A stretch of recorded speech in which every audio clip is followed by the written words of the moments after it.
Hi friends, welcome to our channel. Kanchana ఆనంద వాళ్ళ ఇంటి దగ్గర నుంచి వచ్చాక హడావిడి చేసేస్తూ ఉంటుంది. నేను ఒక విషయం చెప్పడానికే ఇలాగా మాట్లాడుతున్నాను. ఎంత ఆనందంగా ఉందో తెలుసా, అనన్యని చూసుకోవడానికి రేపు పెళ్లి చూపులకి వస్తున్నారట అని అనటంతో ఇక విశ్వనాథం, గీత చాలా సంతోషపడుతూ ఉంటారు. అవునా, ఈ విషయం నీకెవరు చెప్పారు అని అడుగుతూ ఉంటుంది గీత. ఎవరో చెబితే నేనెందుకు మీకు వచ్చి చెప్తాను, మీకు మాట ఇచ్చింది కదా ఆ ఆనందానే చెప్పింది. వాళ్ళ ఇంటికి వెళ్ళాను, అప్పుడు ఇలా అనన్యకి రేపు పెళ్లి సంబంధం చూసుకోవటానికి పెళ్లి చూపులకు వస్తున్నారని చెప్పింది అని అనటంతో, అవునా, నువ్వు వాళ్ళ ఇంటికి ఎందుకు వెళ్ళావు అని విశ్వనాథం అడుగుతూ ఉంటాడు. అంటే మరి అనన్యకు పెళ్లి సంబంధం మంచిది తీసుకువస్తానని మాట ఇచ్చింది కదా అమ్మి. ఇప్పటిదాకా ఇక్కడ సరే నా పెళ్లి పనులు జరిగిపోతున్నాయి, మరి ఏ విషయం కనుక్కుందామని వెళ్ళాను అని చెప్తూ ఉంటుంది. అంటే మాతో మాట్లాడినట్టే ఆవిడతో కూడా ఇలాగే మాట్లాడవా అని గీత అడుగుతూ ఉంటుంది. ఇకప్పుడు కాంచన అలా చూస్తూ ఉంటుంది. మాట్లాడాను కాబట్టే చెప్పింది ఆవిడ అని అంటుంది. ఆనంద మాట ఇచ్చింది అంటే నిలబెట్టుకుంటుందని నేను చెప్పాను కదా అని విశ్వనాథం చెప్తూ ఉంటాడు. అవును, ఆ విషయం ఇప్పుడే కదా నాకు తెలిసింది అని అంటుంది కాంచన. సరే కానీ రేపు అనన్యకి పెళ్లి చూపులు కదా, అనన్య రేపు నీకు పెళ్లి చూపులు అని చెప్పడంతో అనన్య సిగ్గుపడిపోతూ ఉంటుంది. ఇకప్పుడు రేపు అనన్యకు పెళ్లి సంబంధం కుదిరింది అంటే కనుక శరణ్యది అనన్యది ఇద్దరికి ఒకే ముహూర్తానికి పెళ్ళి ఖాయం చేసి ఒకే మండపంలో పెళ్ళి చేయాల్సిందే ఒకేసారి అని కాంచన చెప్తూ ఉంటుంది. ఇకప్పుడు శరణ్య కూడా అవునానా, మా ఇద్దరికి ఒకేసారి పెళ్లి చేయి, లేకపోతే నేను పెళ్లి చేసుకోను అని అంటుంది. ఆ విషయం నువ్వు సపరేట్గా చెప్పక్కర్లేదమ్మీ అని అంటుంది కాంచన. ఏమి అర్థం కాక శరణ్య చూస్తూ ఉంటుంది. ఇక గీత కోపంగా చూడటంతో కాంచన అంటుంది, అంటే అనన్య పెద్దది కదా, పెద్ద అమ్మాయికి పెళ్లి చేయకుండా చిన్న అమ్మాయికి చేయరు కదా, అందుకనే అలా అన్నాను అంతే అని కవర్ చేస్తూ ఉంటుంది. అలాగే అని విశ్వనాథం చెప్పడంతో అనన్య సిగ్గుపడుతూ గదిలోకి వెళ్ళిపోతుంది. ఇకప్పుడు సిగ్గుపడుతూ ఉంటుంది. రేపు మంచిగా రెడీ అవ్వాలి అని చెప్తూ ఉంటుంది కాంచన. ఇంతలో అనన్యకి వాళ్ళ ఫ్రెండ్స్ ఫోన్ చేస్తారు. ఏం చేస్తున్నావే, ఎక్కడున్నావు అని వాళ్ళు అడుగుతూ ఉంటారు. ఆ చంద్రమండలంలో ఉన్నాను, లేకపోతే ఏంటి ఇంట్లోనే ఉన్నాను. మీకు విషయం చెప్పనా, రేపు నాకు పెళ్లి చూపులు అని సిగ్గుపడుతూ చెప్తూ ఉంటుంది. అవునా, అయితే నీ ఫ్రీడమ్ లైఫ్కి ఇంకా ఫుల్ స్టాప్ పడిపోయినట్టేనే అని అనటంతో, ఏం కాదులే, ఇంతకీ ఎందుకు ఫోన్ చేశావు అని అనన్య అడుగుతూ ఉంటుంది. ఏం లేదే, ఇక రేపు నీకు పెళ్లి చూపులు పెళ్ళి సెట్ అయిపోయిందనుకో, ఇక నీ ఫ్రీడమ్ అంతా అయిపోతుంది, ఇక బయటకు వచ్చే ఎంజాయ్మెంటే ఉండదు.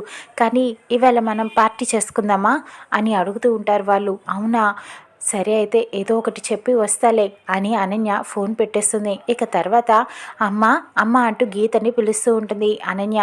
శరణ్య కూడా వస్తూ ఉంటుంది. గీత, కాంచన ముగ్గురు కూడా అనన్యని ఏంటి అని అడగటంతో, నేను పెళ్లి చూపులు కదా బ్యూటీ పార్లర్కి వెళ్ళొస్తాను అని అంటుంది అనన్య. ఎందుకే, నేను రెడీ చేస్తాను కదా నిన్ను అందంగా అని శరణ్య చెప్తూ ఉంటుంది. ఇకప్పుడు కాంచన, ఎవరు చేసే పనులు వాళ్ళు చేస్తే బాగుంటుందమ్మి, నువ్వు వెళ్ళు, బ్యూటీ పార్లర్కి వెళ్ళి మంచిగా రెడీ అయ్యిరా, రేపు పెళ్లి చూపుల్లో నిన్ను చూడంగానే ఓకే అని చెప్పేయాలి, మిలమిల మెరిసిపోవాలి నువ్వు అని చెప్తూ ఉంటుంది. శరణ్య అయితే నేను కూడా వస్తాను నీతో పాటు అని అడుగుతూ ఉంటుంది. వద్దు, మా ఫ్రెండ్ వస్తుందిలే అని చెప్తూ ఉంటుంది. ఇక అనన్య బయలుదేరి అక్కడ పబ్కి వెళ్తూ ఉంటుంది. అనన్య తన ఫ్రెండ్స్తో పబ్కి వెళ్ళి చాలా ఎంజాయ్ చేస్తూ ఉంటుంది. అక్కడ డీజేకి డ్యాన్స్ చేస్తూ చాలా ఎంజాయ్ చేస్తూ ఉంటుంది. ఇంతలో ఇక్కడ పక్కన అనన్యని చూసుకోవడానికి రాబోతున్న పెళ్ళి కొడుకు తన ఫ్రెండ్స్ కూడా పబ్కి వస్తారు. ఏంట్రా నన్ను ఇక్కడికి తీసుకొచ్చారు, పార్టీ కావాలంటే ఏదైనా రెస్టారెంట్కి తీసుకువెళ్ళాలి కానీ పబ్కి తీసుకొచ్చారేంటి అని తను అడుగుతూ ఉంటాడు. అదేంట్రా, ఆ స్టేజు ఎప్పుడో దాటిపోయాము, పార్టీలు చేసుకోవాలంటే ఇలా పబ్కే రావాలి అని వాళ్ళు చెప్తూ ఉంటారు. నాకు అలవాటు లేదని తెలుసు కదరా, మీరేదో ఒకటి చెప్పుకోండి అని అనటంతో, సరే ఒరే వీడికి మాత్రం సాఫ్ట్ డ్రింక్, మనకి మాత్రం డ్రింక్స్ అని చెప్పి ఆర్డర్ చేస్తూ ఉంటారు. ఇక పెళ్లి కొడుకు అలా చూస్తూ ఉంటాడు. ఇవాళ పబ్లో మొత్తం పార్టీ అదిరిపోయిందిరా అని చెప్పి వాళ్ళ ఫ్రెండ్స్ చెప్తూ ఉంటారు. ఇక్కడ ఇటు పక్కన అనన్య డ్యాన్స్ చేస్తూ ఉంటుంది. ఆనంద శరణ్యకి ఫోన్ చేస్తుంది. ఏంటత్తయ్య అని అడగటంతో, మీ అక్కకి ఎన్నిసార్లు ఫోన్ చేస్తున్నా కలవట్లేదు, లిఫ్ట్ చేయట్లేదు, ఎక్కడికి వెళ్ళింది అని అడగటంతో బ్యూటీ పార్లర్కి వెళ్ళిందని శరణ్య చెప్తూ ఉంటుంది. సరే అత్తయ్య, నేను ఒకసారి మీకు ఫోన్ చేయమని చెప్తాను అని ఫోన్ పెట్టేస్తుంది. ఇక తర్వాత శరణ్య అనన్యకి ఫోన్ చేస్తూ ఉంటుంది. ఎన్నిసార్లు చేసినా లిఫ్ట్ చేయదు. ఇక తర్వాత ఆఖరికి లిఫ్ట్ చేస్తుంది అనన్య. ఏంటక్క ఆ సౌండ్స్ ఏంటి, ఎక్కడున్నావు అని అడుగుతూ ఉంటుంది శరణ్య. పబ్లో ఉన్నాను అని చెప్తూ ఉంటుంది. అదేంటి నువ్వు బ్యూటీ పార్లర్కి వెళ్తున్నానని చెప్పావు కదా అని అడుగుతూ ఉంటుంది శరణ్య. ఏం లేదు, అక్కడికి వెళ్ళాను బ్యూటీ పార్లర్కి, ఫ్రెండ్స్ బలవంతం పెడితే అట్నుంచి ఇటు వచ్చాను, ఇంతకీ ఏంటి అని అడుగుతూ ఉంటుంది. అత్తయ్య గారు నీకు ఫోన్ చేస్తున్నారట, నువ్వు లిఫ్ట్ చేయట్లేదంట, నీతో అర్జెంటుగా మాట్లాడాలంట, నువ్వు ఫోన్ చెయ్యి అని చెప్తూ ఉంటుంది శరణ్య.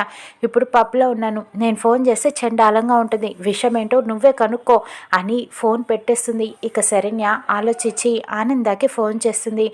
అక్క బ్యూటీ పార్లర్లో ఉంది, ఫేస్ ప్యాక్ వేయించుకుంటుందంట, మాట్లాడటానికి ఒక అరగంట పడుతుందంట అత్తయ్య, విషయం ఏంటో నాకు చెప్పండి, నేను చెప్తాను అని అనటంతో ఆనంద, ఏం లేదు, రేపు పెళ్లి చూపులకి చీర సెలెక్ట్ చేద్దామని ఏ కలర్ ఇష్టమైతే ఆ కలర్ పంపిస్తాను, ఏ కలర్ ఇష్టం అని అడుగుతూ ఉంటుంది ఆనంద. మీరు పంపించింది ఏదైనా అక్కకి నచ్చుతుంది అత్తయ్య, మీకు నచ్చింది పంపించండి అని చెప్తూ ఉంటుంది. సరే అయితే అని ఫోన్ పెట్టేస్తుంది ఆనంద. ఇంట్లో అందరూ అక్క గురించి ఆలోచిస్తున్నారు, ఇది మాత్రం పబ్కి వెళ్ళి ఎంజాయ్ చేస్తుంది అని శరణ్య తిట్టుకుంటూ ఉంటుంది. అక్కడ డ్రింక్ చేసి వచ్చేస్తూ ఉండగా ఒక్కసారిగా ఆ పెళ్లి కొడుకునే అనన్య డాష్ ఇచ్చి గుద్దేస్తుంది. ఇక తను సీరియస్ అవుతాడు. ఇక ఏంటి నాకు డాష్ ఇచ్చి వెళ్ళిపోతున్నావు అని అనన్య రివర్స్లో అడుగుతూ ఉంటుంది. నేను డాష్ ఇచ్చానా, మీరే ఎక్కువ తాగేసి వచ్చి డాష్ ఇచ్చారు అని పెళ్లి కొడుకు తిడుతూ ఉంటాడు. నేనేం డాష్ ఇవ్వలేదు, చూడవి నేను అందంగా ఉన్నానని చెప్పి డాష్ ఇస్తున్నాడు, మళ్ళీ అబద్ధం చెప్తున్నాడు అని రివర్స్ అవుతూ ఉంటుంది. ఇక తను ఎక్కువ తాగేసిందిరా, మనకెందుకు వచ్చిన గొడవ, వెళ్ళిపోదాం అని వాళ్ళు వెళ్ళిపోతూ ఉండగా కారు తీయమని చెప్పి కీస్ ఇస్తూ ఉంటాడు. తను ఆ కీస్ని కూడా అనన్య లాక్కొని దూరంగా విసిరేస్తుంది. నా కార్ కీస్ ఎందుకు విసిరేశారు అని అడుగుతూ ఉంటాడు. మరి లేకపోతే సారీ చెప్పకుండా ఎందుకు వెళ్ళిపోతున్నావు అని అనన్య అడుగుతూ ఉంటుంది. నేను సారీ చెప్పాలా, నేను ఎందుకు చెప్పాలి, డాష్ ఇచ్చింది మీరు, నేను సారీ చెప్పను అని తను అడుగుతూ ఉంటాడు. చెప్పాల్సిందే నువ్వు, నేను ఈవేళ మంచి మూడ్లో ఉన్నాను కాబట్టి నిన్ను వదిలేస్తున్నాను, లేకపోతే నీకు ఇత్తడైపోయేది అని తిడుతూ ఉంటుంది. ఇక వాళ్ళు సరేలేరా, వాళ్ళు ఎక్కువ తాగేశారు, మనం ఇక్కడి నుంచి వెళ్ళిపోదాం అని తనే కోప్పడి వెళ్ళిపోతూ ఉంటాడు. ఎప్పుడోకప్పుడు దొరక్కపోతుందా, చెప్తాను తన సంగతి అనుకుంటూ వెళ్తాడు. ఇక అనన్య కూడా అలానే డ్యాన్స్ వేసుకుంటూ ఇంటికి తిరిగి వెళ్తుంది. ఏంటి ఇంకా అమ్మి రాలేదు అని చెప్పి కాంచన కంగారు పడుతూ ఉంటుంది. విశ్వనాథం స్వీటు హాట్ అన్నీ తీసుకొని వస్తాడు. గీతకిచ్చి లోపల పెట్టమంటాడు. ఇంకా అనన్య రాలేదా అని అడగటంతో వస్తుందని చెప్తూ ఉంటాడు. ఇక కాంచనకి శరణ్య నిజం చెప్తుంది, ఇలా అక్క పబ్బుకు వెళ్ళిందని. అంటే దానికి తాగుడు అలవాటు కూడా ఉందా, నా అలవాట్లో వచ్చాయనుకున్నాను, వీళ్ళ నాన్న అలవాటు కూడా వచ్చిందన్నమాట అని తిట్టుకుంటూ ఉంటుంది. అనన్య డ్యాన్స్ చేసుకుంటూ లోపలికి రావటంతో శరణ్య కాంచన పట్టుకొని లోపలికి తీసుకువెళ్తారు. విశ్వనాథం చూడకుండా అనన్యని కాంచన శరణ్య కలిసి మంచం మీద పడుకోపెడతారు. తన చెప్పులు అన్నీ తీసి పక్కన పెడతారు. అలా సైలెంట్గా అనన్య పడుకొని ఉంటుంది. విశ్వనాథం వచ్చి గీత అంటూ పిలుస్తూ ఉంటాడు. ఇక విశ్వనాథం చూడకుండా మేనేజ్ చేస్తూ ఉంటారు. కాంచన ఇటు శరణ్య. ఇక రేపు పెళ్లి చూపుల్లో ఏం జరగబోతుందో చూద్దాం రానున్న ఎపిసోడ్లో.